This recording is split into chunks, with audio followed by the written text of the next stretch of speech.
Kapag hindi interested talaga sa'yo ang tao, wala ka nang magagawa dyan. Ang tanging gagawin mo na lang is mag-focus ka sa sarili mo. Huwag mong habulin ang maling tao para sa'yo.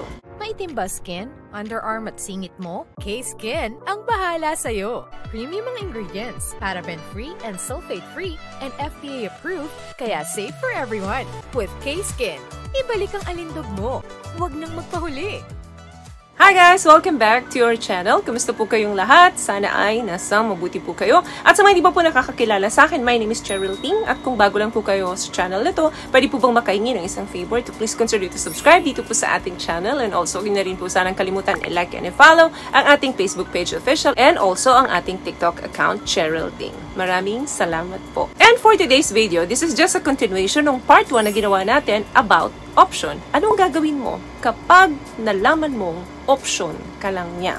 Number 1, of course, focus on yourself. Kapag hindi interested talaga sa'yo ang tao, wala ka nang magagawa dyan. Ang tanging gagawin mo na lang is mag-focus ka sa sarili mo. Instead of directing your attention doon sa tao hindi naman interested sa'yo, sa totoo lang, eto na yung opportunity para sa'yo para magkaroon ka ng self-improvement. Pwede mong i-develop pa ng gusto yung sarili mo, pagandahin yung sarili mo, pagwapuhin yung sarili mo, paseksihin, pamachuhin. Lahat ng oras, nasa iyo. Gamitin mo yung opportunity na to. Masakit, malaman na ikaw ay option lang. Huwag mong habulin ang maling tao para sa'yo. Do something about yourself. Self-meditation, exercise, at mag-spend ka ng mas maraming oras sa'yo at sa mga kaibigan, pamilya na nakakasama mo. Kesa naman dun sa taong wala man lang ka-care sa'yo.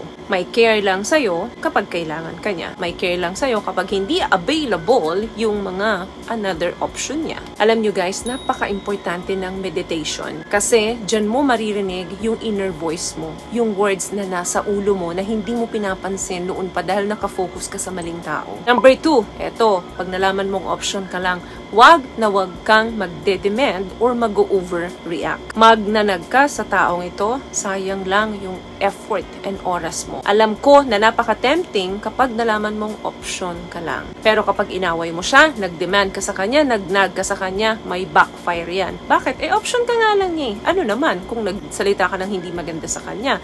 Easy for him or easy for her na iwanan ka niya. Number 3, eto gawin mo.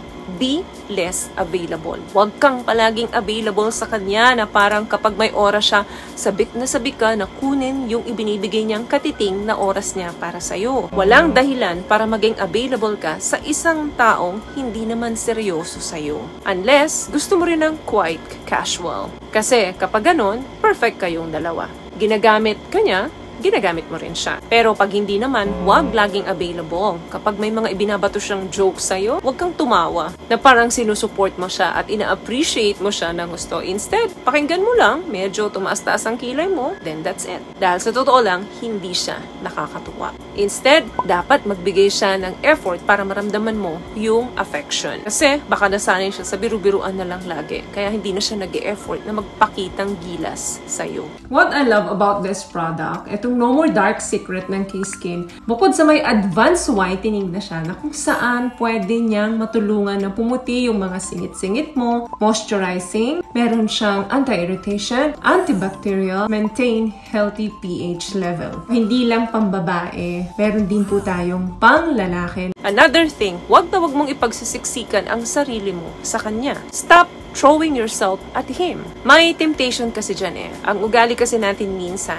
kapag lumalayo yung isang tao, ang hirap natin mahuli. Once na nagbigay sa atin ng konting attention, sobrang binavalue natin yung katiting na oras na binibigay sa atin. Distant nga siya and uncommitted siya sa'yo. Bakit baliktad yung pinapakita mo? Kahit na gustong-gusto mong gawin, pigilan mo yung sarili mo. Huwag mong isiksek yung sarili mo sa kanya. Tandaan mo, dapat kusang ibinibigay ang oras para sa'yo kasi deserve mo yun. Huwag mong iisipin na hindi mo kayang mabuhay kung wala siya, na umiikot ang buhay mo sa kanya. Dahil sa huli, ikaw ang kawawa. Last one, ipursu mo kung ano yung passion mo. Instead na i-focus mo sa lalaking ito, kung ano yung nararamdaman mo, kung gaano kanya sinasaktan, gagawin mo yung lahat para lang makuha siya at ang buong atensyon niya. Focus on your goal and passion. Wala nang ibang ka-attract sa isang babae na alam niya kung ano ang value niya at kung paano niya hinahabol ang kanyang mga pangarap. Ipakita mo sa kanya na hindi ka nakadepend sa kanya. Ipakita mo sa kanya na valuable ka, na worth it ka, at hindi mo deserve na maging option niya. Kahit na ang pangit ng ugali niya at ng ipinapakita niya sa'yo. Huwag kang hahabol-habol na parang ikaw pa yung nagmamakaawa na bigyan ka niya ng attention. Meron talagang mga tao na nandyan lang sa buhay natin kapag convenient sa kanila. Kapag ang isang tao tunay ang pagtatangi sa'yo niyan, hindi mo mararamdaman na option ka lang niya. Security lang ang mararamdaman mo kapag tunay na mahal ka ng isang tao. So yun lamang guys ang video natin for today. I hope nakapagbigay po ako sa inyo ng tips, at kung nagustuhan niyo ating video, please give it a thumbs up, comment down below, and also share this video na rin po sa mga kaibigan na sa tingin niyong matutulungan ng video natin. Once again, palagi po kayong mag-iingat at palagi po kayong manalangin.